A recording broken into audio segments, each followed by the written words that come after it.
Mapagpalang araw po sa atin lahat bilang Katoliko. Ito po ang Ebanghelyo ng Panginoon sa araw na ito.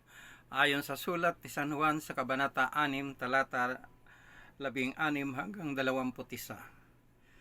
Nang nagtatakip silim na ang mga alagad ay pumunta sa tabi ng lawa. Sumakay sa bangka patawid sa Kapernaum. Madilim na'y wala pa si Jesus. Lumakas ang hangin at lumaki ang alon. Nang makagaod sila ng 5 o 6 na kilometro, nakita nila si Jesus na lumalakad sa ibabaw ng tubig, papalapit sa bangka, at sila'y natakot. Ngunit sinabi niya sa kanila, "Huwag kayong matakot, ako ito."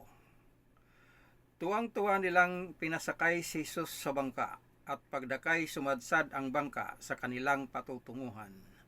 Ang mabuting balita ng Panginoon.